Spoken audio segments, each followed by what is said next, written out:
All right. Good morning, Mac. We're live, sir. Good morning. While we're waiting some folks to jump on, normally I read my guest bio, but your bio is like, Yeah, don't do that. yeah, I know, right? Come on, man. So what I would like to do, Mac, is if you could, sir, just kind of give us an overview of your background, kind of what got you into the Marine Corps and that kind of stuff. I was born and raised in Sacramento, California. Grew up going to Catholic schools, right? So I have a picture of myself in a bow tie in first grade. And I jokingly say, nuns were locking me on to join the Marine Corps, man, because my shit was tight, right? And I went away. My dad was in Major League Baseball. I had three sisters. And he became the manager of the San Diego Padres in 1973. Wow. So we went down, we would spend the summers in San Diego and then go home to where we went to school in Sacramento. And I had read about, I was a member of the Scholastic Book Club, right? Those, and my mom, I used to read two kinds of books. I'd read military history and biographies, and I would read about sports, Babe Ruth, Lou Gehrig, and all those kind of people. So I knew the history of the Marine Corps. Right. I knew the history of the Marine Corps because I read about them. And I was fascinated by their history, right? And so I go to San Diego and I'd be hanging out, and you see Marines in San Diego. They're everywhere, right? And they're always impressive. And I always, as a kid, like, whoa, look at that. On Sundays, the Naval Training Center on the West Coast was in San Diego. So in the second deck of old Jack Murphy Stadium, down the right field line, there would be a probably series of Marines that were going through recruit training. And they would march in, they would single file go into their seats. The drill instructors with their campaigns hats would be standing in the aisle watching, and they would be sitting there with their hands on their thighs, right? And then down the left field line were sailors from the Naval Training Center. And they would be having a party. Oh, yeah. And I would look at both those groups, and the dichotomy could not have been more dramatic. And so I wind up going to college at the University of San Diego, and that experience continues, right? Seeing Marines, being around Marines and all that. But I'm older now. I get out, I go to work for Merrill Lynch in Los Angeles, and I hate it because I'd been on teams my whole life. I've been outside practicing and always in that. And now I work as an individual all day, and I hated it. And I sat down one day and I said, I've got to figure out what I want to do with my life. And I wrote down this whole list of things. And so I decided I was either going to join the Marine Corps, not the military. I was only interested in becoming a Marine. And nobody in my family had ever served in the Marine Corps. Right. My dad was in the Army and he played baseball. My uncle was in the Army and he was in Germany. But no Marines in my family. But if I was going to be in the military, there was only one choice: to be a Marine, because they, in my opinion, they were the best team I'd ever seen. And so, or I was going to be a coach and a teacher. And then as I analyzed it, I thought, well, if I become a coach and teacher and don't like it, then I'll be too old to join the Marine Corps. So the proper sequencing of this is I'll join the Marine Corps. And so that's what gets me into the Marine Corps. I initially, I go see the recruiter, the officer selection officer. He shows me a picture of an F-18 because he's asking me, what do I want to do? I said, well, I don't really know. And he said, how'd you like to fly these? So he must have had aviation contracts he was selling, right? Oh, yeah. And so, I'm a red-blooded American boy. Would you let me do that? And they're like, well, if your eyes can qualify, you can do it. So I sign an aviation contract. I get to Quantico. And as I kind of go through officer candidate school and then I'm at the basic school, I figure out the Marine Corps is about ground combat and about the infantry. And as I do infantry type things, this world is very familiar to me. It's the world of organized athletics. There's a captain, there's somebody in charge, there's infrastructure, you're outside, you're doing physical things. And I thought, you know what? I know how to do this. I watched my dad lead his own platoon of baseball players forever. So I know how to do this. And so I dropped my aviation contract, I became an infantry officer, and then served in 1-5. I guarded nuclear weapons on the USS Ranger in San Diego, back in the old Corps. I then went to become an instructor at the basic school, left there, went to 3rd LAR, where General Neller, or Lieutenant Colonel Neller, was one of my battalion commanders. And from there, I got out. I'd been in about 11 years. I got out, and I ultimately will move my family to North Dakota. My sons love to play hockey, and we went up there, and there's a beautiful small town of Grand Forks, North Dakota. And I'm doing that. I get involved in talk radio accidentally as I call into a show one day and try to explain what deadly force is and why a cop who killed a guy who had just killed his mother with a knife was absolutely entitled to do that. And then they offered me a job. And so I get into talk radio. The wars get ready to kick off, and my friends call me. Hey, are you still in the Marine Corps? And I said, I don't know. I don't get any mail anymore, so I don't think so. And they said, well, you should check. I said, why? They said, well, we're going to war. I said, well, no, we're not. Where? They said, well, we can't tell you a whole lot, but we're going to go to Iraq. I said, we're not doing that. And they're like, call us on a different line. So anyway, long story short, I have to apply to get reappointed. I do. They do the march up. I send an email. Hey, for what it's worth, I just got reappointed, but I know you guys are done. Oh no, we just got told we're coming back in the spring and just after the first of the year. So I deployed with 1st Marine Division as a in division planning cell in the G3 plans to Ramadi in 2004. John Kelly, who was the assistant division commander to General Mattis, I had worked for him at IOC, so he knew me and he knew I did good things. And when General Mattis's aide got wounded, he came to me and he says, hey, you're going to get a new job. I said, okay, sir, what am I going to do? He said, you're going to be General Mattis's staff sec. I said, I don't even know what that is, and it doesn't sound like a cool job. He said, well, it's better than this job, and you're going to get to hang out with me. And I said, what do I do? He said, well, you run the CG's schedule. You'll be in on all his meetings. You'll support his PSD, my PSD. I said, well, who do I work for? He said, the chief of staff. And I said, who's that? And he looks at me and goes, Mac, you don't know who the chief of staff is? I said, so I've been here for 90 days. Okay. Yeah. He said, Joe Dunford. I said, I don't know who that is. He said, he's from Boston. You'll love him. Kelly's from Boston, right? And my dad managed the Red Sox. They fired him and ran him out of town. So I hate people from Boston. So I look at Kelly and I said, you know, I hate people from Boston. And Are you Irish Catholic, I'm imagining, Mac? I am. Okay. So all those guys. Right. Exactly. So he looks at me and he says, shut up and come with me. And so I was, for half of the year, I worked as General Mattis's staff second. When the events of 2004 unfolding, the encirclement of Fallujah, right, the murder of the contractors and hanging their bodies from the bridge, I mean, all that stuff.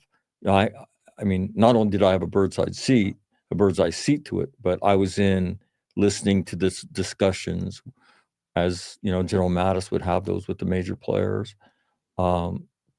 listening to his discussions with Secretary Wolfowitz when he would, talk to the Pentagon. So it's a very fascinating point of view. I then did current operations after that for the second half when we did Al-Fajr after the election and whatnot. And then I came home and I thought I was done. And about 9 months later, Colonel Larry Nicholson at the time, who I'd met in Iraq, he calls me and said, hey, I'm taking 5th Marines back to Iraq and I want you to go with me. And I said, okay, so what do you want me to do? And he said, well, I can't talk to you about it, on the telephone, but we're going to do special things at night and I need a grown up. And that's why your name came to mind. So I said, okay. So mostly I worked exclusively at night. Most of it working with special operations units as I ran the Combat Operations Center, who were coming in, and we were looking for Zarqawi at the time. And they knew he was they thought he was in El Anbar as they tracked him. And so did that. While I was there, got elected. I didn't know you couldn't run for political office while you're on active duty. So I almost got in trouble for that, but they started writing stories about me, like, who is this guy? He's in Iraq, he's a reservist, and he's running for office at home. And when they interviewed me, I remember saying, when I got asked the question, like, well, why would you do this? I said, well, when you're a reservist, I'm going to leave here. And what you see here, the courage and selflessness, it makes our democracy holy. You see the blood sacrifice it takes to live as a free nation. You know, and I used a Catholic term. I said it sanctifies it. And when you go home, you have this emptiness in you, and all I'm trying to do is serve, right? And I think I can help out in my community. Well, you know, who says that, right? Nobody. So it's like Jack Armstrong stuff. And so, but it was just from my heart, right? Sure. Yeah. Right. Based on what we see. But it was relatively unique. So the Marine Corps decided they would not prosecute me over that. And I came home, and then I'm done, right? And then a friend of mine, a battle buddy times two, Dave Furness, who would ultimately command the 2nd Marine Division, he was there in Ramadi in 2004 with me in plans, and then he left to take over 1-1. In 2006, he's commanding 1-1, and he's in Karma, which is just adjacent to Fallujah. And so we're there together again, and we're great friends, as you might imagine. So he calls me and said, I want you to go to Afghanistan with me. And I said, okay. And I went and did the same thing, right? So I run RCT-1's Combat Operations Center. Kyle Carpenter, the Medal of Honor recipient, is alive because of the work my COC did. Specifically, our air officers learned how to cheat on medevacs. They cut a drug deal with the dust-off guys. When we see a medevac and we know it's going to be given to you, do you care if we call you right away so your guys can go spin? Because that's about 9 minutes after they're tasked to go spin. And they're like, hell no, we'll go out there and sit in the sun and do it. And when you read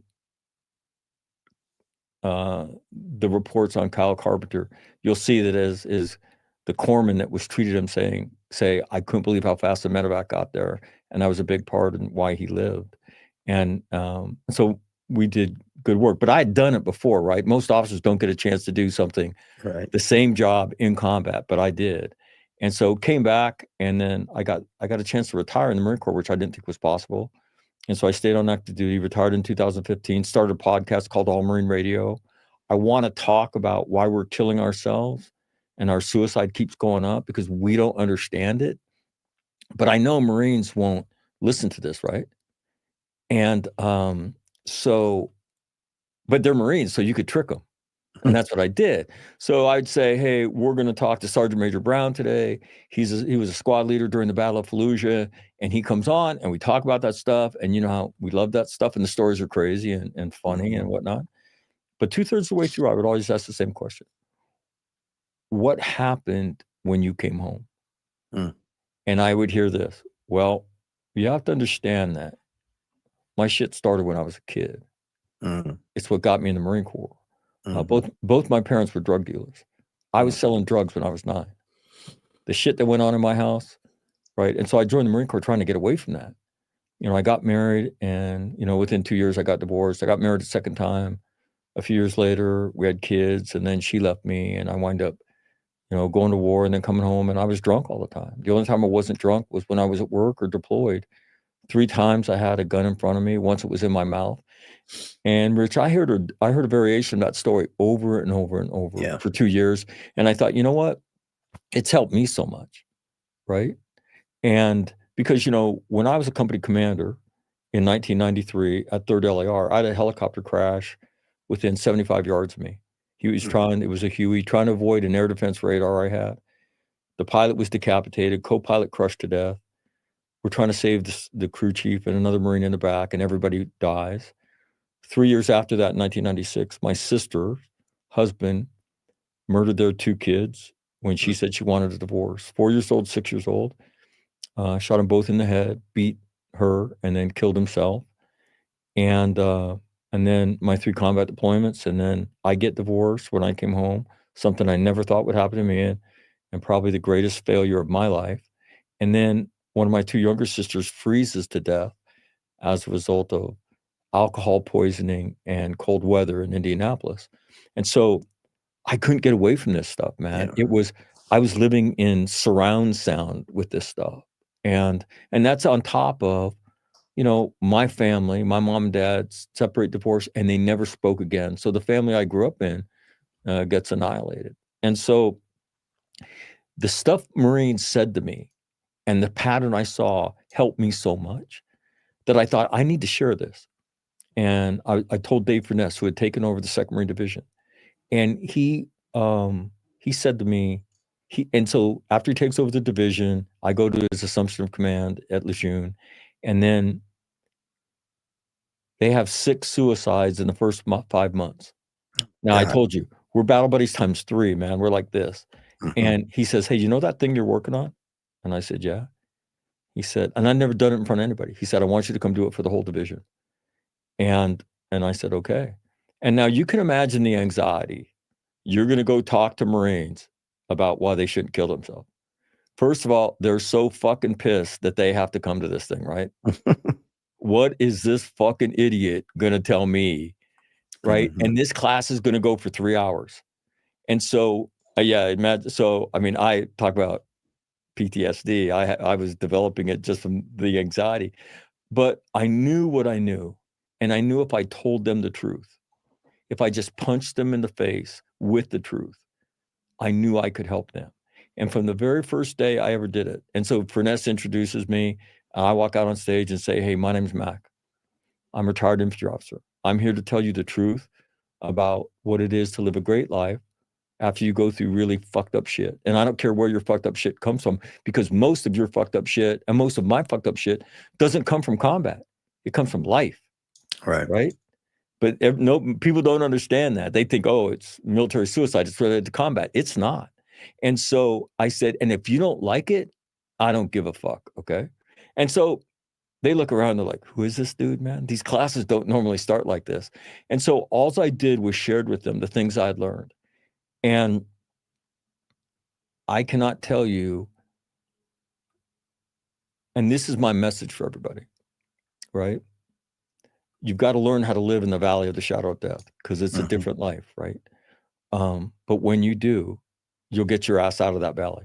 Mhm. Right? And you got to live with some self-discipline, and we can talk about all these things. But the most important thing is when you stick your hand back into that fucking scary dark valley that other people are in who don't know any of this shit, and you pull them out. And that's really what changed my life, and what has opened the door to writing books, and and all the traveling around and speaking and all the things I do now. It is the transformational experience of learning this very basic life skill and then helping other people. And as Marines, we are so biased to help other people, to serve, right? It's what we do. And if you want to see people who are all about helping, it's Marines. And so that's really what I learned. And then, I published one book in March called From Trauma to Joy that you can find on Amazon. And it's a blueprint. It's not this, lofty discussion about trauma. It ain't that. If you want to get out of that valley, if you're in it, if somebody you know is in it, that book is a blueprint. Do this, do this, do this. And it's got 24 stories of people, and about a third of them are Marines, right? Mhm. And my message to everybody is a very basic Marine message. Hey, if they could fucking do it, then guess what? So can you. Yeah. And do not tell me you can't. And so, and then I'm about to publish a children's book. So it's our Marine culture, right? Kind of camouflaged as a child story, but it's the Mhm. same thing. And I wrote that. The inspiration was is when my nephews were murdered, my dad was managing the California Angels. And so the day it happened, I remember talking to my wife, now my ex-wife, and saying, well, what do we tell the boys? And, well, I don't know. Well, we won't tell them anything. We'll cross that bridge when we get to it. Well, the story goes out on ESPN, and then it goes out on ESPN radio. And now you don't have a choice, because you Mhm. can't protect your kids from this. They're going to hear about it from their friends and from other people, and they've got to know, and they've got to know the truth, because they can't learn it from anybody else. And so, I picked up my sons, and we're in the car, and My younger son sitting next to me, his legs, he's 6, his legs aren't even long enough to sit on the floor, right? His feet on the floor. They're sticking straight out. And I said, hey, something really bad happened today. And I said, Tori and Tyler were killed today. And my 9-year-old who's sitting in the back seat says, did they get in a car accident, Dad? And I said, no. Their dad shot him in the head with a gun. And my 6-year-old looks at me and says, Dad, why would a dad shoot their kids with a gun? And you get to have that conversation. A year later, we happen to be in Sacramento, just my sons and I. And my now 7-year-old says, could we go to the cemetery? And I said, yeah, sure. And I remember thinking, okay, you got to be tough because the last time you were here, this sucked. And now you're here with your boys. And the tough guy thing lasted for 3 seconds, right? Too hard. And so we did what all families do. We cleaned it up and said a prayer, and we spent some time there. And then we're walking back to the truck. And my oldest son, who's now the XO of 1-5, Wow. yeah, he's walking next to me. He says, Dad, could I ask you a question? 10 years old. I said, sure. He said, do you think it hurt? And I know truth is age appropriate with kids. And I lied to him. I said they didn't feel anything. 1 second they're asleep, and the next second they're with God. And now they're everywhere, and you can talk to them, and sometimes they'll talk back to you.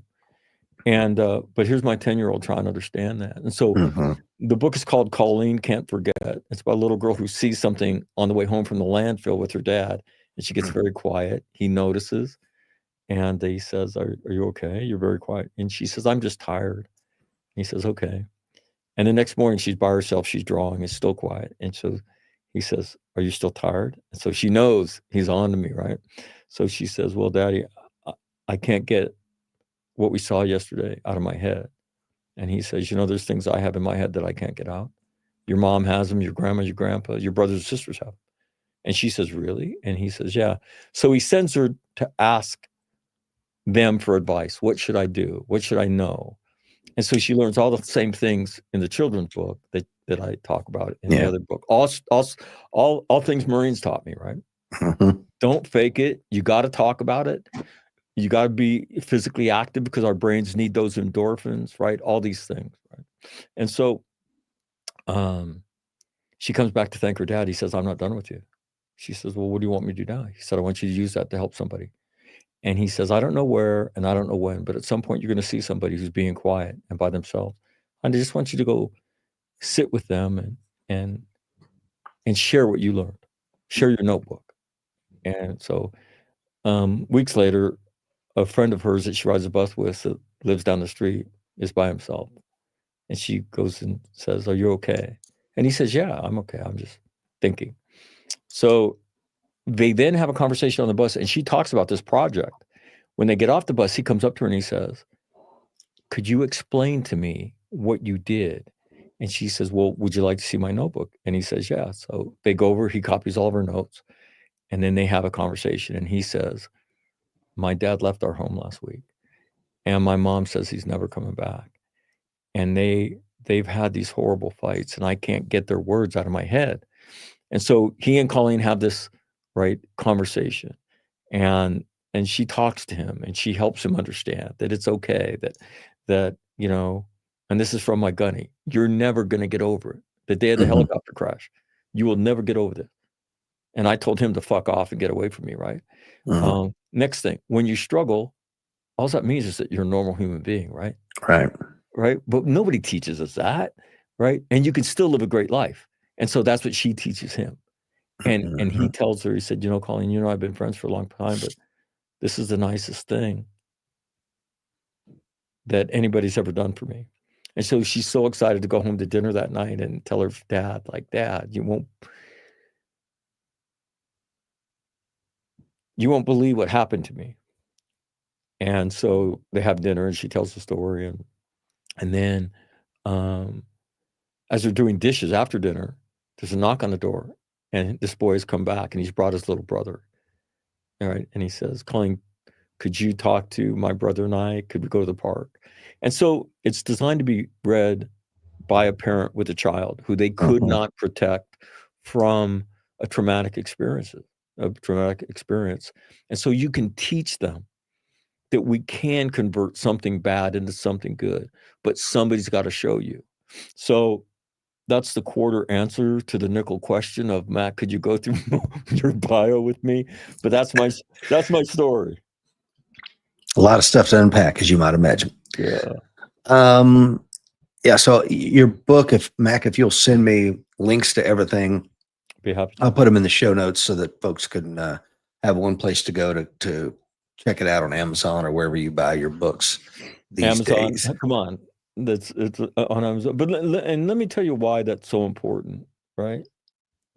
One is you can help yourself, right? Because most of us, the way we do it, the way we learn it, is we suck it up, we fake like we're okay, we don't share this shit with anybody, right? And I'm going to tell you to stop doing that, and you won't believe how fast your life will change. Well, right? let me just add on to what you're saying. You know, I had my struggles, and here I was, deputy director of all recruiting operations for the Southeast United States, and in charge of our leadership academy there at the 6th Marine Corps District and all this stuff, and all of a sudden I'm like, I don't know, I can't breathe. I don't know what's wrong with me. So I went to sick call there at Paris Island, thinking I need a pulmonologist or whoever. There's some kind of cardiovascular thing. And the doctor, checks everything and talks to me for a while. And I'm like in tears. I'm like, I don't know what's wrong. I just can't breathe. I feel like I'm dying. Like, okay, all right, let's come down the hallway. And I'm like, okay, great. A lung specialist, finally. They're going to trach me or they're going to do something. And I'm like, there's just a big comfy chair in here. What the hell is this? So, and I love the fact to destigmatize this, because all the guy gave me, I met him like 2, maybe 3 times. He gave me a book to read, right? So that I could heal myself. I didn't take any meds. He's like, I don't want to do that. We're going to get you out of this without medication. And it's possible. Gave me some cognitive behavioral therapy steps to work through on my own. Right. And in a matter of no time, it's great. And then anytime that comes back, I have the tools that I can just pull out and work through the program myself, and I'm good to go again. Doesn't mean it's ever going to be okay. And you have to be okay with being not okay sometime. And well, and again, because that's life. Like, why yes. we think life is supposed to be like this straight line, that is not life by default. No. Life by default is this, and we all have ups and downs in our life, but we don't. What I do ought to be a class that starts in elementary school, and just to teach kids, life can get hard, and it will for most people, because nobody's going to get through the car wash without getting wet. And it's going to happen to you. And so, one, understand this. It's a normal part of life. 2, you'll never get over. And I mean, nobody says this, right? But this is what my gunny told me. Lance Y, standing in wood, in the wadi known as Wood Canyon, in the training areas, 29 Palms, me washing blood off my hands. Hey, sir, how are you doing? He was at the ASP when the helicopter crash happened. He's listened to the whole thing on his radios. He gets out there 3 hours later, comes walking up to me. I'm sitting on 3 cases of MREs, washing blood off my hands after Corporal Kevin Calhoun, my vehicle commander, said, "Hey, sir, you still have blood on you." And I said, "Oh, let me get that off." And so Gunny Y comes walking up, and he says, "Hey, sir," he said, "Hey, Skipper," he said, "how are you doing?" And I said, "I don't know. We've been kind of busy. I haven't thought about me." And he looks at me, and I'm sitting down, he's standing up. And I said, he looks at me and he says, "You know you're never going to get over this, right?" And I said, "What?" He said, "You'll never get over this." And I said, "Well, Gunny, I'm not exactly fucking sure, but I'm pretty fucking sure that the fucking therapist doesn't say that to the fucking patient right about fucking now. So why don't you get the fuck away from me?" You can imagine that. I mean, normal, right? Normal conversation in Wood Canyon. And with the fuselage of a Huey 75 meters away. And he said, "No, so you need to know that." And I said, "Who the fuck told you that?" He said, "Vietnam Marines." He said, "I went through something that wasn't nearly as bad." He said, "But it always helped me." And I thought about that over the years. And I'm going to do an interview with Gunny Y as soon as he comes back from elk hunting, and so he can explain the way he learns it. But You meet Vietnam veterans, they're not the brightest bulbs in the chandelier. So where did those knuckle draggers learn that shit? Guys who fought in World War II in Korea? Where did they learn it? Guys who fought in, World War I in Latin America, or places Marines fought? And this was the oral tradition handed down through the ranks of staff and COs because the officers never talked about this shit. And I can't tell you how lucky I was to be the recipient of that wisdom, that life-changing wisdom for me that got me to understand there's nothing wrong with you, right? And so just that whole, and that's what I think is so beautiful. You're not going to get over it, right? If we could teach children this, when you struggle, all that means is that you're a normal human being. There's not like you just said, there's not a fucking thing wrong with you, right? And you can still live a great life. If we could plant that seed in young people, right?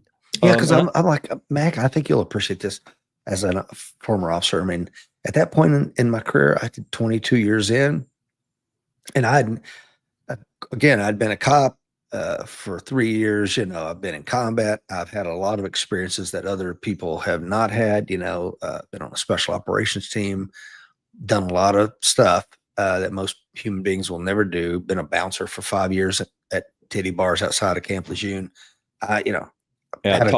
Talk about combat.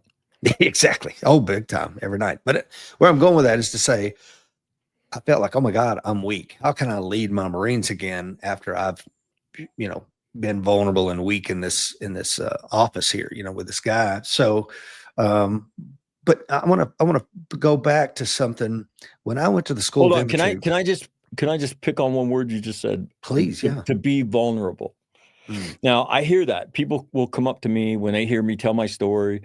Sometimes I get emotional telling it, and they'll say, well, thank you for coming here and being vulnerable. And I've thought about that and the way we need to articulate that. Well, things that are vulnerable, what do? They hide, right? Yeah. Animals, I mean, they go hide and they try to nurse themselves back to health. They don't stand up and proclaim something that is awkward and embarrassing and whatnot.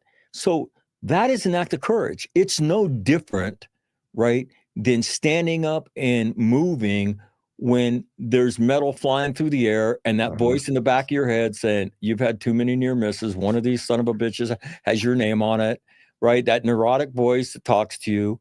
And then you push that aside and you go. So to me, when anybody does this, I always talk about it is that was courage. And this to be true, Rich. We would rather stand up and run through metal flying through the air, or run into a brawl in a titty bar that we don't know what the hell's going on in there, right? Then talk about our own shit. And when I say this to civilians in seminars, right, they don't believe me.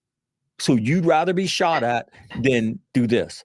100%. 100%. And if there's Marines in there, I say, am I lying? And they say, no. Am I lying? No. And so I say, look, what you have to understand is we convince ourselves that we're so unique, and maybe because of our combat experiences, and cops, I think, are the worst at this. You think you've got the market cornered on trauma, right? Nobody could understand you, right? And I say, how about if I introduce you to my sister? Right. Because you're not in that fucking zip code. I can tell you that for sure. So there's worse things, and you need to come down off that high horse. And so let me ask you another question. Do you think what you've been through is harder than or not as hard as being held down as a child and being raped? And everybody gets fucking quiet. And then they'll say, I think that would be more difficult than what I've gone through. And I had one Marine say, I've had both experiences, and it's not even close, man. It's not even close. And I say that because getting out of the valley of the shadow of death takes courage. Takes courage when you struggle to look at somebody and say, hey, man, and not anybody, but one of your best friends. Hey, man, do you have a minute? Because I'm shit today, man. I'm struggling. And the funny part about doing that is, you know what they're going to say half the time? I'm glad you said that, man, because I'm fucked today too. And so when you tell the truth about you, guess what? You give them permission to tell the truth about themselves. And we want to do it. And so, and again, the big point is we don't have a mental health issue. We're not bipolar. We're not schizophrenic. We don't have personality disorder. We just had our ass kicked by life. And so what do you do when you struggle? What do you do when you struggle? Is the only answer, and you've already said this, Rich, is take the meds and go to forever therapy? Well, I can tell you the Marine response to that, fuck that. I don't want to do that because it doesn't work very well. And if you don't believe me, look at the statistics in the country and inside the DOD on suicide rates. They do nothing but fucking go up. Yeah. And so to me, there's an answer. The first place you should look for that answer is inside of you, right? Is inside of you. And if you're willing to learn, if you're willing to live with a little bit of self-discipline and give to other people, you can live a life that you can't even fathom now. I tell people, and my kids hate when I say this, but I don't give a fuck. I'm the coolest motherfucker I know. Not because I'm inherently cool, because I have these crazy, beautiful, life-changing experiences where I become the archangel for people in the valley of the shadow of death. When a woman who was sexually abused at the age of 5, and that went on till she was 13, looks at you and says, that guy took my life from black and white to Technicolor, like in The Wizard of Oz. And you know who changed her life? My gunny, Lance Y. When she heard you're never going to get over it, you're going to have to learn to coexist with it. She said it felt like somebody lifted 1,000-pound weight off my throat because I thought I was supposed to be able to somehow get away from this stuff. And you told me that I was okay. And you taught me how to love myself again. And so, yeah, who the fuck's cooler than me if I could do that? Answer, nobody, right? But you could be as cool as me. All you gotta do is learn this shit. And it's all wisdom from the Crayola, man. It's all crayon eater shit. And people will come up to me and say, where did you learn all this stuff? And I'm like, well, Marines taught me. And they're like, well, wait a minute. In your program, the giving thing, you're obviously a big Viktor Frankl fan. First week, I'm at Camp Lejeune. I'm out at Camp Johnson doing this with battalions, right? And I said, who's that? And search for meaning. Well, I don't know that, though. And so he says like this, Viktor Frankl. I said, I heard you the first time. I said, I don't know who that is. And he looks at me and goes, you don't know who Viktor Frankl is? I said, no. He said, where's the giving thing come from in your presentation? I said, Libby Weichel from Huntsville, Alabama. I helped her kid. And she sent me an email that said, from a grateful mom. And I told her, you don't have to thank me, Libby. I've seen them fight. Maybe not your kid, but I've seen them fight. The most courageous, selfless things I've ever seen in my life. I would do anything for your kid. So you don't need to thank me. She emails me back. Yeah, you don't get it. Some Lance Corporal's mom's joking my shit up, right? And I'm like, what? She says, I used to lay in this bed every night and pray to God my son would not kill himself. My husband was, distraught and so upset that he couldn't reach our son because he didn't have your credibility in our son's eyes. And nothing we said helped. He said his younger brother would be over there when the drinking would happen and the guns would come out. And he wrote me an email and he said, I was so afraid my brother would die, maybe not on purpose, but maybe kind of by an accident, though, when we had guns out and drinking and stuff. And when I got that letter, it changed my life because I didn't understand that I wasn't helping him, that in the valley of the shadow of death with Luke works for NASA now. I mean, he's a brilliant kid. And he was going to the VA. He was taking his meds. He was going to therapy. He was drinking and doing drugs and doing all the shit we do. And he was getting worse. And what changed his life? Another Marine. I did for Luke what Gunny Y did for me. But it was his mother, right? And my exchange with her, I call it the Grinch moment, when the Grinch's heart grows by 3 times. That's what will happen to you. When somebody looks at you and says, hey, man, do you remember that conversation we had 2 months ago? The long one. Yeah, I remember that. Well, man, I didn't tell you this, but I was getting ready to kill myself that night. And the reason I'm alive today is because of you. Now, for those of you listening, I'm not hypothesizing about that. I'm going to tell you with certainty, if you'll stick your hand into their darkness, right? If you'll be brave enough to look at them and say, hey, man, I heard what you just said, and there's not a fucking thing wrong with you. Right. And I'd like to talk to you about that shit. That will open a door to a conversation that will certainly change your life and possibly save and transform somebody else's life. And so but describing it is, you got to be courageous, man. And what is being a coward? We don't even use that word. We don't even say that word in the Marine Corps. Being a coward is allowing your fear to paralyze you and keep you from doing the right thing. And I tell Marines, I want you to be courageous in the valley of the shadow of death. I want you to be a leader down there, because we don't have to go looking for this shit, right? It's in our families, it's in our friends, it's everywhere. And that's where you're going to lead 100% of your life. Most people will never go to war. They'll never see the things you've seen. They'll have their own version of that. But you can overwhelm your trauma with these joyful experiences. And that is really the key to it. But again, articulating it as courage, because we want to be courageous. Everybody does. And that's not being vulnerable, standing up and talk about your shit that you don't really want to talk about. So unfuck yourself, Rich. Talk about it as courage, not as vulnerability. Okay? Well, it took a long time to, we've had this show for 11 years, and I don't even know how the sponsors would take it or anything. So I forget when I finally talked about it, but I think, it would be cowardice if I didn't, when someone brought it up. I'm like, okay, well, I've shared the suffering with you. And M. Scott Peck's book, I can't remember the name of it now, but the first sentence on the first page, and it was a runaway bestseller, it was Life is Suffering. And you need to understand that before you read any more of the book, or before you go any further in life. And I think you mentioned something earlier too, Mac, that a lot of the type of person that joins the Marine Corps has some unhealed trauma. And I'm going to say it's childhood trauma, because who joins the Marine Corps? Normally 17 to 24-year-old males predominantly. And why would they do that? And I can only speak from being a recruiter that there's unhealed trauma, whether it's from the family, something happened to them, whatever.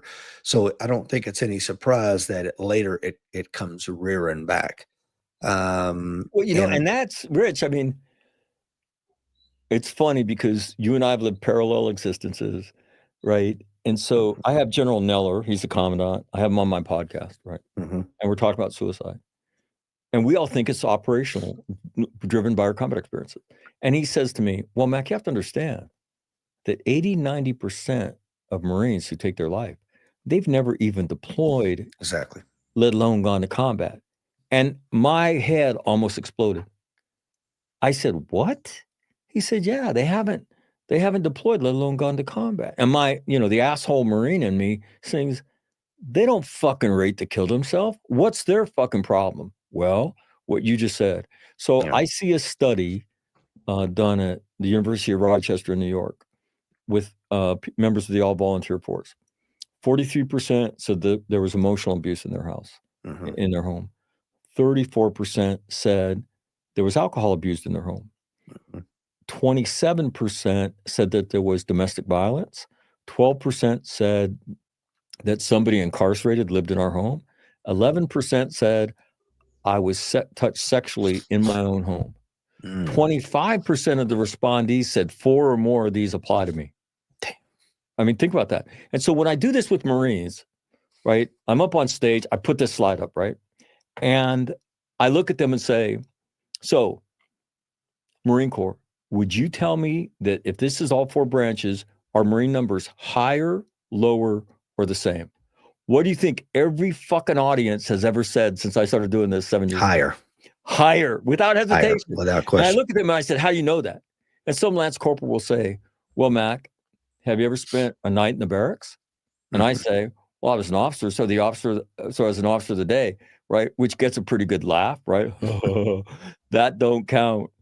You have to be in this motherfucker for maybe 2 weeks, right?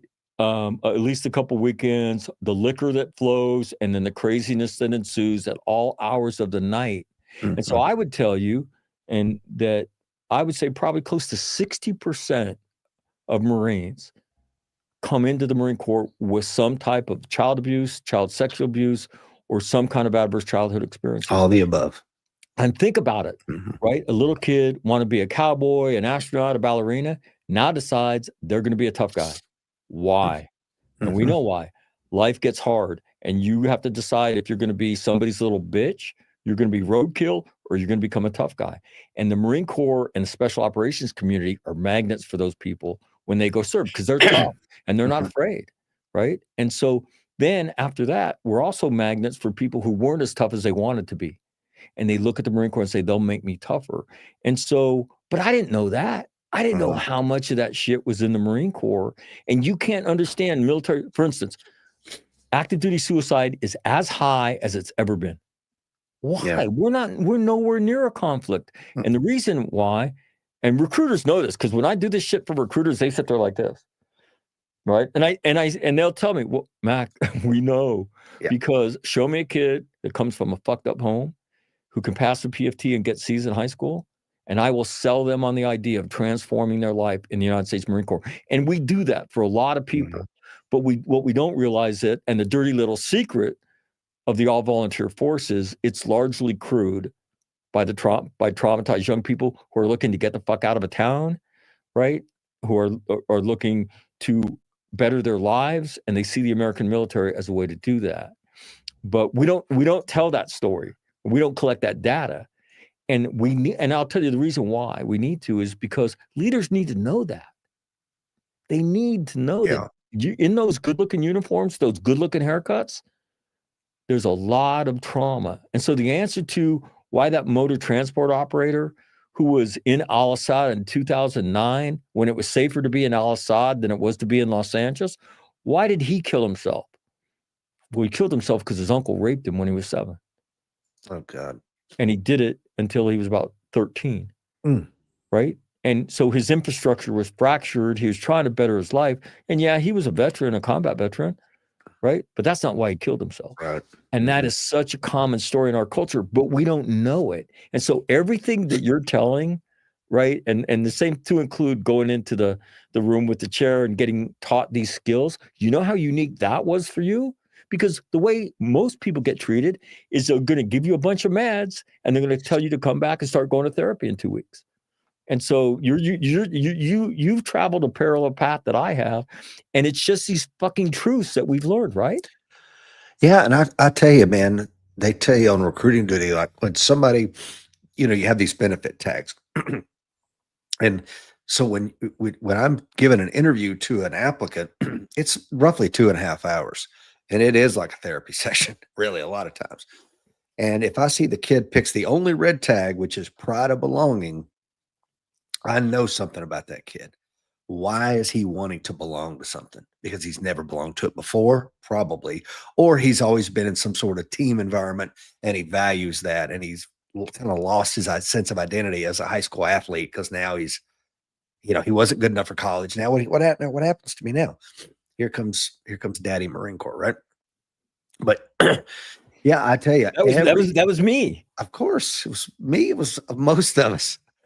And so as a recruiter, you see these patterns again and again and again, and that there's some daddy issue. There's something going on. Mama didn't love you. She left you, or, uncle touched you. It could be any and all of that.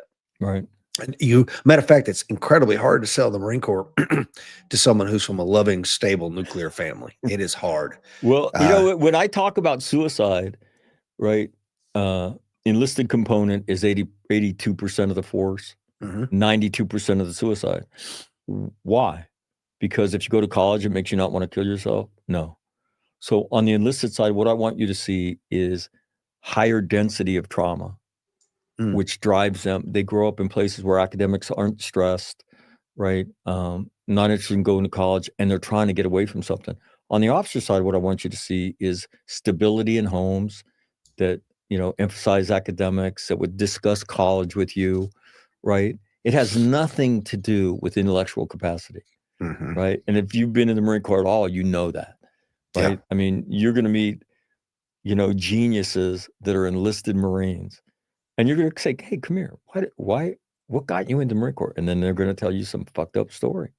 But again, we don't really, and this is why, and so I believe the Marine Corps could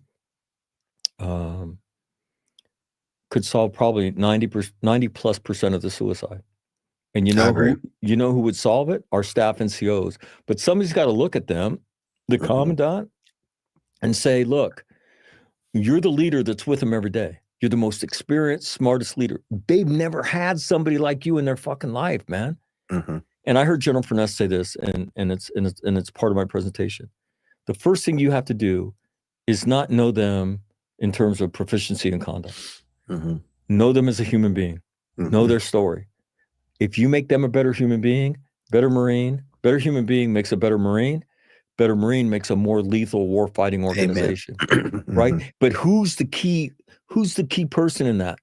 The oldest, the most senior leader that sees them every fucking day is a staff sergeant. Like And when I tell Marines this, somebody will say, "Hey, Mac, were you prior enlisted?"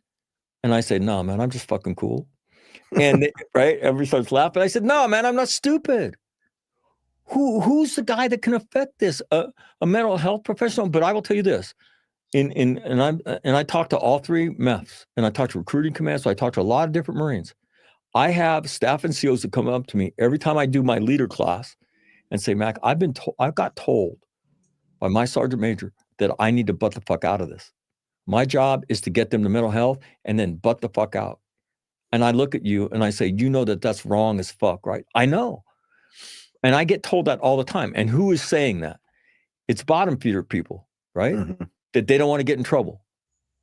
And so, but the key is, I look at them. Who changed your life? Well, my staff sergeant did, right? Loved me. He cared about me. I still know him right now. I could call him right now. And so I said, "Look, that's all I'm asking you to do. Love them, teach them, look at them and say, hey, look, man, let me tell you about me before we talk about you. And I want you to know, if I could do this shit, you can fucking do it too. And I'll help you every step of the way." Right.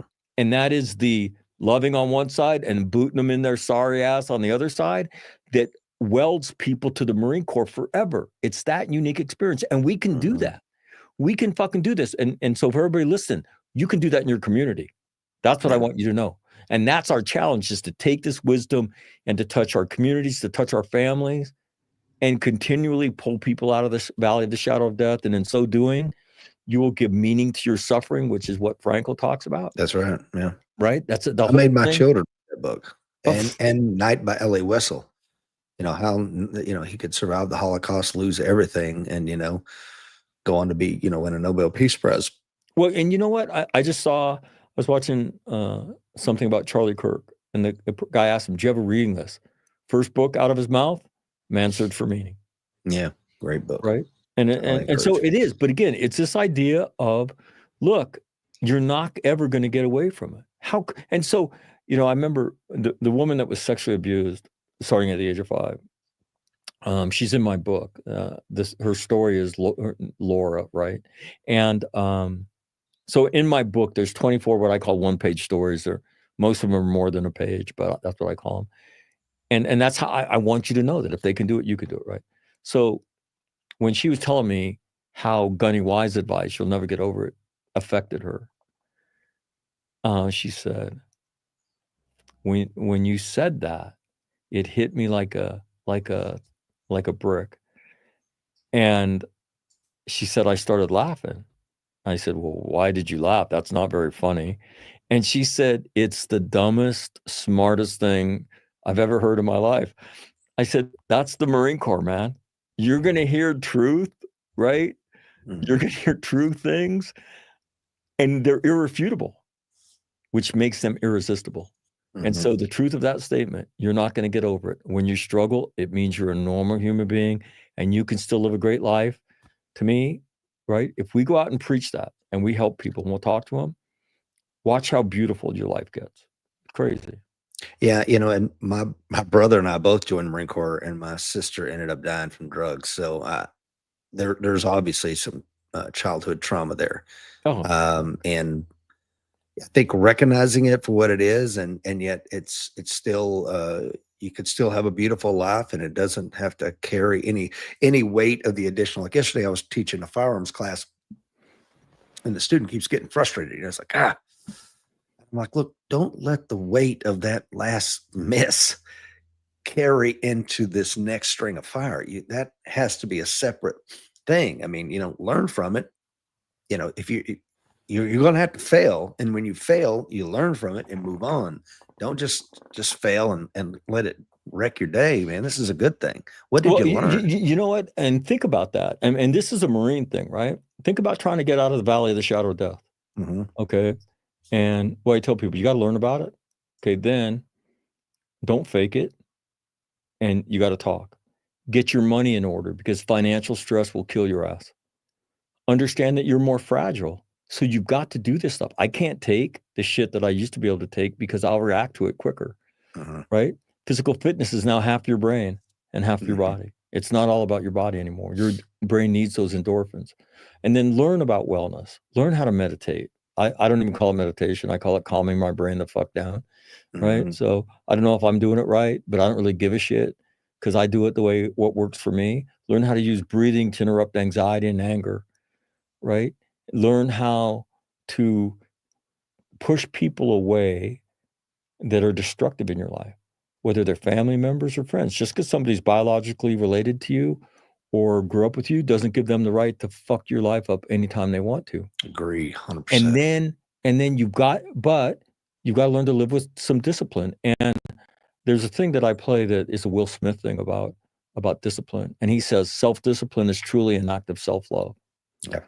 But we don't teach it like that. And I talk to people about, in every phase of my life, self-discipline begets goodness. When I'm more disciplined about what I eat and PTing, I'm more physically fit. And that makes me happy. Why? Because all my nicer clothes are in the Mac's skinny closet, right? The fat man clothes are not as nice as Mac's skinny clothes are. And so that makes me happy. The more disciplined I am about making sure that I communicate how much I love my children, right? And how important they are to me, the more their love comes back to me, right? The more disciplined I am to studying this, to studying how do you articulate it? Just a little conversation we had about the difference between articulating it as being vulnerable or being courageous. Right. Because it is an act of courage, right? I mean, just being able to articulate that, the more people I get to watch live a miracle. People who have just been devastated by life, right? And so all of that is what I've learned. And one of the interesting things that Gail taught me is that she said, words to the effect that I would have thought your combat experiences were so much worse than your personal experiences. And I said, well, mine aren't, and again, those seeing people get killed is in the intimate way, sometimes it happens, is horrible, but it's not close to losing a child. It's not close to losing a spouse. It's just not. And you can ask Marines, they'll tell you that, yeah, that was shitty. But, I lost a little girl when she was 2 years old. I held her hand and felt the life leave her body. How the fuck do I get over that? And when they hear, you don't. Right? And on days that makes you struggle, right? Understand that you're normal. But the question for all of us is, do we isolate? Do we fake it? And do we numb ourselves? And for Marines, it's normally alcohol, right? Or do we act with courage and say, I'm struggling, right? Can I talk to you? Do we go do something physical, right? And do we go get the intimacy of a conversation that we need to have with somebody? And if you'll do that, you can completely change your life.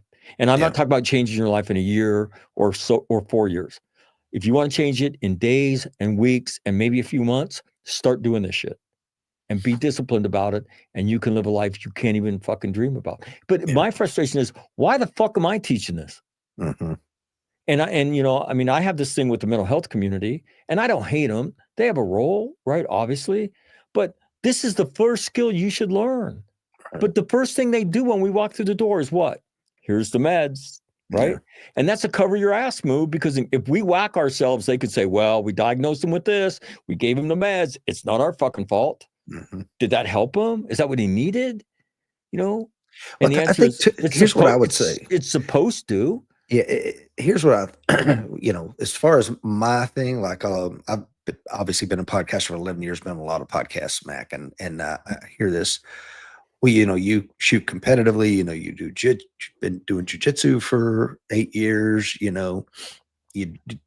must love it. I'm like, no, it's my therapy. You know what I mean?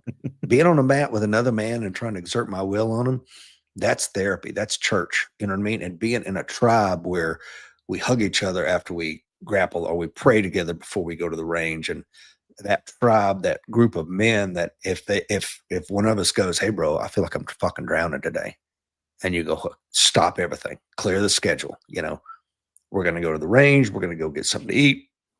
We're going to talk about it, because when a man, this is my opinion, Mac, you tell me if I'm wrong.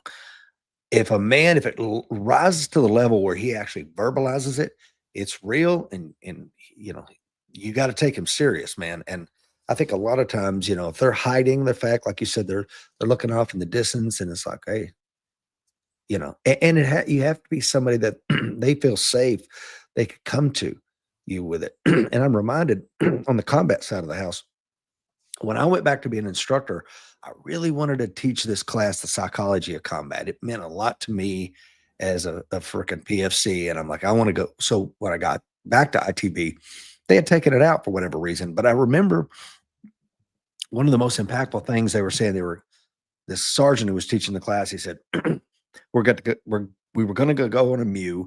And then at the last minute, we got diverted. We're going to do the Grenada invasion. So it's like we got a spin up of like 48 hours real fast, you know. And he said, so all the young Marines are just jamming mags and they're all excited and, you know, sharpening K-bars and shit. So he's like, I'm going to go down and see what the staff NCOs are doing, because most of those guys were Vietnam vets. So I bet they're in there, man, just sharpening E-tools and freaking ready to go. And he said they were hugging each other and having a prayer meeting.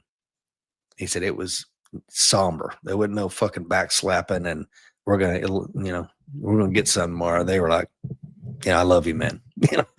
And well, you know what? And what I learned was, and this is what you're talking about, intimacy, right? Yeah. Now we don't like to. We're Marines, right? We don't like to use that word, but you know, human beings need it normally. After you go through traumatic experiences, you crave it. Mm-hmm. But I didn't know how. I wasn't good at it. I didn't know how to go there. I wasn't sure if I, you know, revealed these things to my wife or friends, would they change their opinion of me? Mm-hmm. I didn't want them to think, like when I was young, I didn't want people to think my parents were bad. So I never talked about all the fucked up shit that went on in our house. And I just kept it to myself. And you can only suck it up for so long. Right. You can only suck it up for so long. And I'll tell you this, my experience, I start with Marines, right? And then 2 women from my hometown of Sacramento, California, Susan Keeley and Peggy Cooney, that I had let them watch these videos I produced, right? And they said, hey, we want to talk to you. I said, okay. And so we're talking, and they're like, you need to do seminars for anybody. Peggy was a social worker, right? And Susan was becoming a life coach. And they're like, Mac, this is so positive. This is so powerful. I said, well, I don't know how to do that. And they said, well, we'll put the seminar together. Will you teach it? I said, hell yeah. And here's what I learned. No difference, right? Women, you know, women by default go there more, but only to a certain point. Only to a certain point. The first large group seminar I did, mostly recovering female alcoholics. And when we went around the room, I said, well, why are you here? Well, I've worked on my drinking, and this is classic, right? But I've never really gone to why I drank in the first place. Bingo. Even women. So I would tell you that the default form of behavior is I suck it up. I fake like I'm okay. I may talk about the peripheries of it. Right. And I talk about talking about your shit, and actually creating intimacy is like strip mining. We start on top where it's easy. And then we've stuck our toe into it. And then maybe I'll go a little bit deeper. And that's what you said. Are you somebody that somebody can feel safe with? Will you judge them? You know? And so that to me, you don't need a therapist. You need somebody who will not judge you and who loves you. Yeah. And then the other thing that you were talking about, like on the range, of taking this stuff with you, you know, I tell people, you know, trying to get out of the valley of the shadow of death is hard. So you got to get good at this, and you're going to fuck it up. You're going to stumble. You're going to get knocked backwards. Right. And the key thing is fuck perfection. Yeah. Right. Great is the enemy of good. Right. And so to me, I show a picture of a lieutenant captain by the name of James Byler, who he's rehabbing at Walter Reed Bethesda, and his amputations, he has both of his legs are amputated, happened when he was in Sangin and I was in Afghanistan. I remember his name being medevac because he was a lieutenant. And so he's on his hands doing physical therapy, using his hands to walk up a set of stairs. And I see the look on his face. And the word that came to my mind was relentless. Mm-hmm. And I thought, so that's the key. And that's a Marine quality. If you read Marine Corps history, right, the greatness of the Marine Corps doesn't come because we do smart shit all the time. That's not why. You read the Chosin Reservoir, read Guadalcanal, and you read some of the desperate fights Marines were in, right? It's because we have the human capital, right?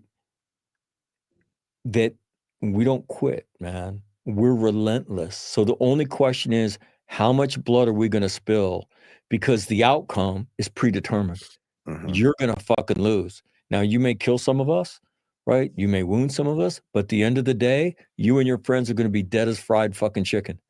And that's the Marine Corps. So it's that relentlessness that gets you out of the valley of the shadow of death. So when you fuck it up, get up. We don't need to have a seance or a big kumbaya moment. Dust your shit the fuck off and get your fucking ass moving and unfuck it.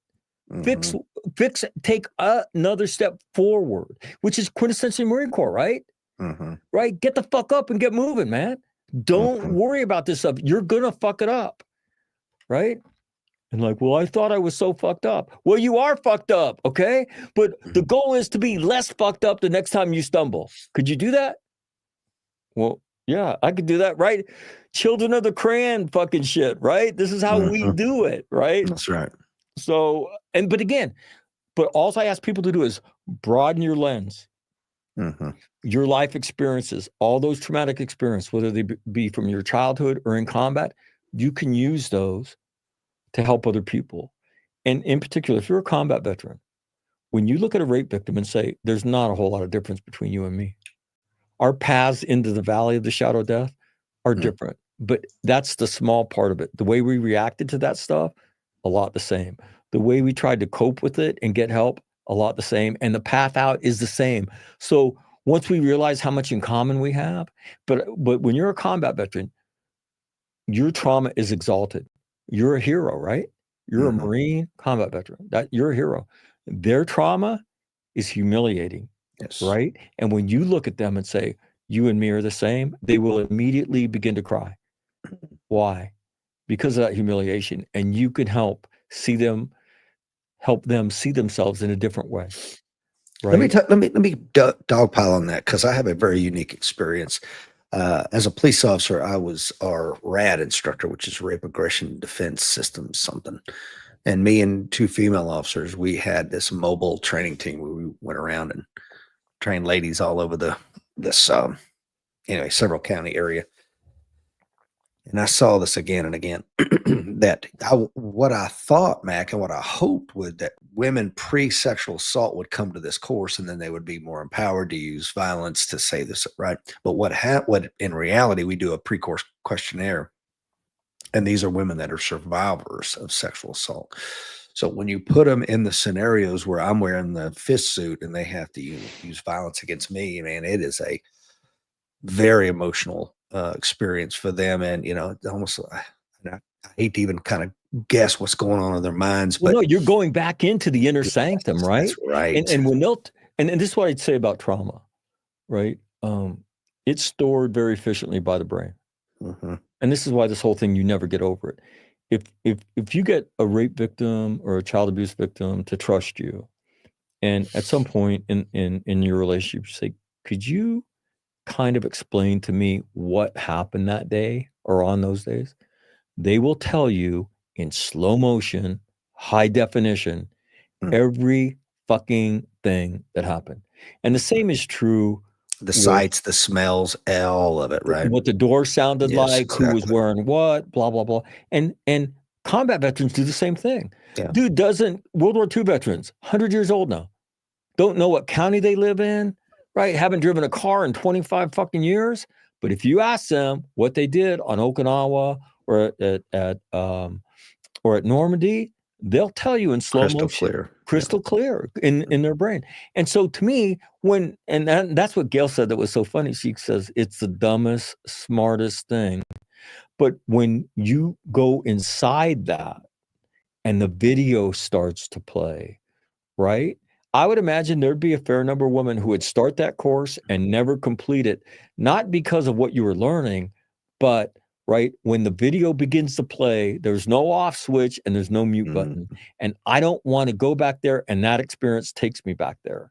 Yeah. And so, but the thing is, it's the education.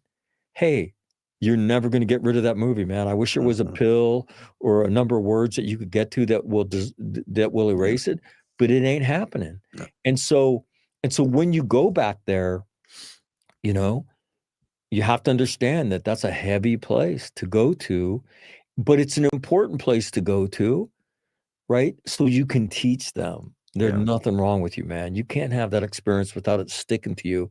And where this notion is that somehow or other you can jettison that, bullshit, man. And it's funny, like you said, we've parallel lives, because my last 6 years, I took some creative writing classes, ended up writing my memoir a year or so ago. But anyway, and then I did it so often, they finally, the two teachers that had MFAs from a really good college are like, hey, do you want to help us teach creative writing? Hold on. What's an MFA, man? Masters of Fine Arts. I know you're wearing the glasses, but quit being the smart guy in this conversation. Anyway, so I say all that to say that as we teach veterans and at the time they were active duty, and some of the wives came, which was interesting too, Mac, because I'm thinking I'm just going to be teaching veterans and active duty folks there at Beaufort Naval Air Station. And then the wives come. And they have a whole nother set of experiences, which speaks to what you're saying, some traumas from their past and things of this nature. And that's what they're writing about. And so it was, and we would have to sometimes hey, let's talk about the emotional flooding that you're experiencing right now, right? And how writing can really help you explore those feelings in your past. It was amazing, man. Some of the stories would be like one woman was a sole caregiver for her mother as the mother died of cancer, and just wrote so poignantly about helping her mother wash her hair and the clumps of hair coming off in her hands. And it was just so, and I'm at the time, I'm just a freaking, Marine. And I'm like, I don't know how to help this lady other than just to be here as she talks about it, I started doing my shit I did a spouses event at Camp Lejeune. So all these spouses show up, right?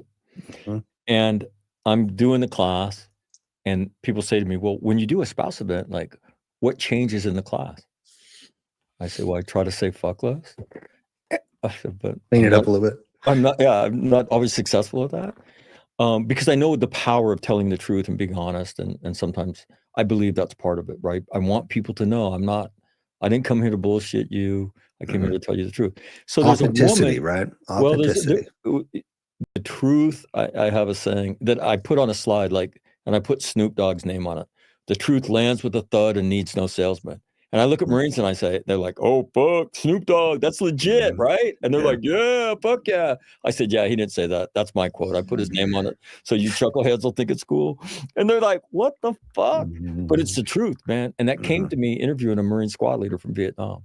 When he talked about getting thrown out of the VA or the American Legion bar, because some drunk World War II veteran came up to him and said, are you a Vietnam guy?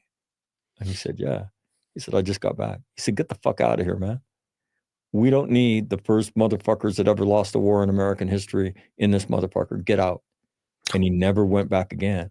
And that quote, I don't know why it pops into my head, because all he was doing was telling me true shit, right? The truth lands with a thud and needs no salesman. And so that's what post-traumatic winning is about, the presentation and the book From Trauma to Joy. It's just the truth.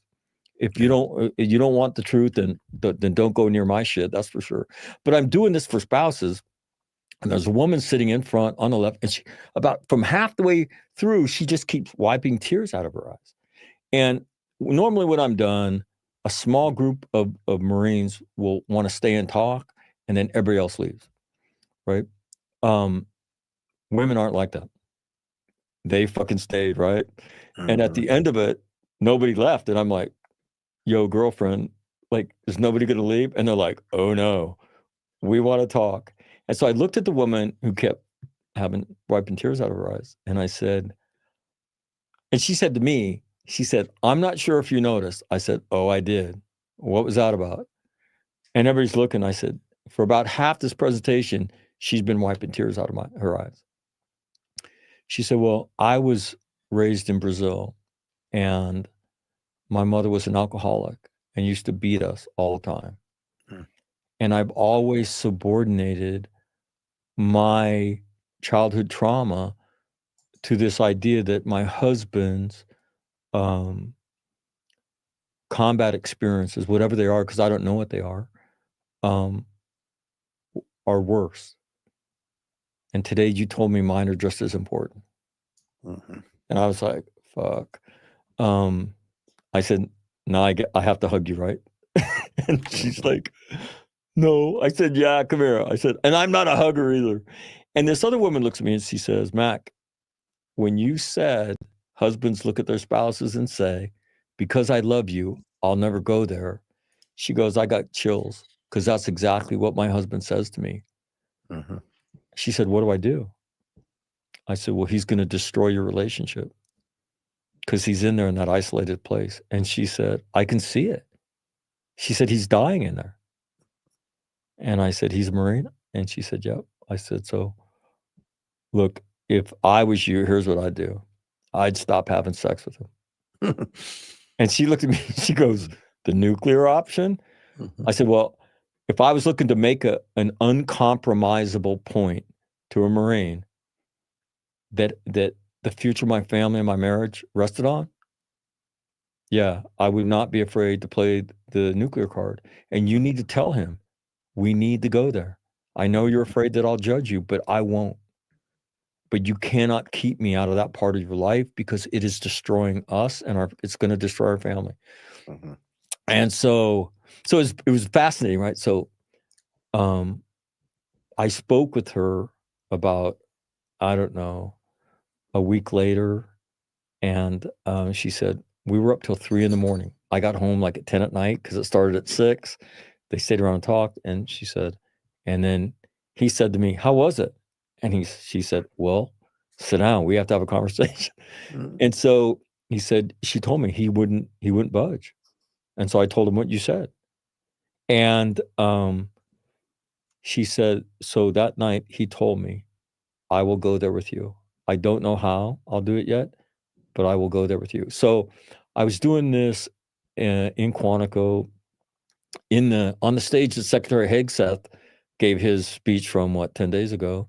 And at the Marine Corps commanders class that they put, 05s and 06s through, and their sergeant majors and their spouses. And so I get told, hey, by Allison, hey, I'm here. Now I had never met her husband. So at the end of it, she comes up and I see her and I said, Allison, she goes, Mac, she goes, you made the class better. She goes, I love it. And now here comes her husband. And I see him and I'm like, hey man, I'm really sorry. I'm really sorry. And he looks at me and he says, don't be.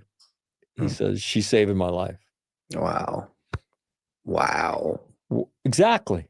And again, so on both sides, we're pretty much the same, right? Our instinct is to fake it, to numb ourselves and not to talk about it. But we after trauma, we need intimacy. And in order to do that, you got to stop faking it. You got to say, hey, could we talk? And I tell people, when you tell your story, whatever you're afraid to tell, you don't have to tell 100% of the truth. Most of us don't. Could you tell 20% of the truth? And what would that do if you balked at that? Oh my God, she'll have a meltdown. She'll be so excited. I said, and that's that intimacy, right? And what happens if she doesn't judge you? What happens if the only thing he or she does is loves you more? And people just look at me like, whoa.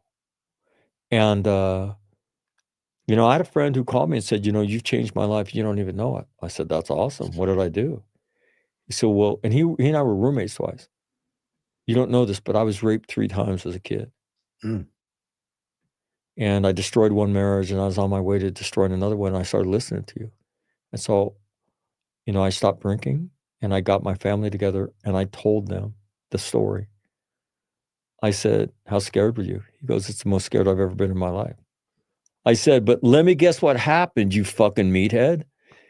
I said, "All they did was love you more." He said, "It was one of the most beautiful days of my life."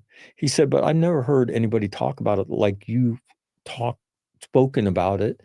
And, and the courage I got from you and the different people you brought on." And that's why, to me, Rich, this is such a doable thing. And that's why our staff and COs are the most critical leader in the Marine Corps. The officers got to create an environment where we Right. do this. Sergeants should be a part of it, and good sergeants and corporals, they'll do it on their own. But staff NCOs, they're older, right? We see them every day. To me, that's why they're the most important piece. But we can do this, and it's a skill that it's not a Marine skill; it's a human being skill, and that's the beautiful part about it. Is imagine the proposition that you could take all that pain in your life. The first step is to become stronger by understanding it and living with self-discipline. That makes you stronger. That weight doesn't feel as heavy because you're stronger in the valley of the shadow of death. And then the second piece is when you help other people and you have that bow wave of joy crash over you, that's the transformational piece. That is the journey from trauma to joy. And slowly but surely, what we want to do is overwhelm our trauma with joyful experiences. And you can do that. And I say that because I see people do it all the time. And you're emblematic of it, but you're still scratching on the cave, right? If you do what I tell you to do, you have me on in 6 months again, and we'll talk about your experiences, and I'll interview you. Well, I think that's a perfect place to leave it, because I think we did leave a lot of meat on the table. Where can folks find your book, man? Amazon. From Trauma to Joy. They can go to my website. There's a couple of them. From traumatojoy.com. They can find the book there. Posttraumaticwinning.com. It's the name of the presentation I do. And that whole idea of winning, that's Marine shit, right? Yeah. We win on Iwo Jima, right? We can win on every fucking battlefield. And we may have not been successful in our wars, but you read Marine Corps history, nobody thumped our ass and sent us home, right? No. Even the Chinese, right? In leaving the Chosin Reservoir. You look at casualty figures for Marines and casualty figures for the Chinese, it ain't even fucking close. No. Okay. And so to me, the whole idea of winning, we can win in all those places, but we can't win in the valley of the shadow of death. And my inner Lance Corporal said, yeah, fuck that. There's got to be a way to win down there. And that's what I've tried to do. And so posttraumaticwinning.com, you can find all my shit there too. Podcasts, all kinds of stuff. So, Yeah.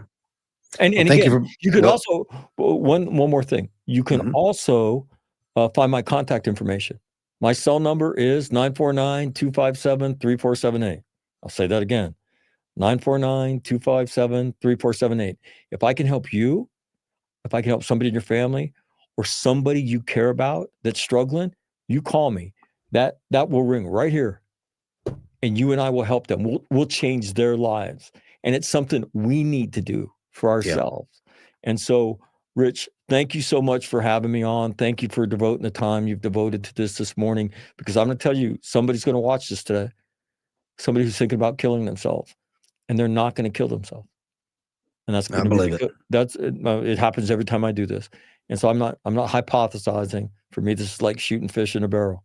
Right. So God bless you for doing this, and thank you so much. And it's been awesome getting to know you a little bit.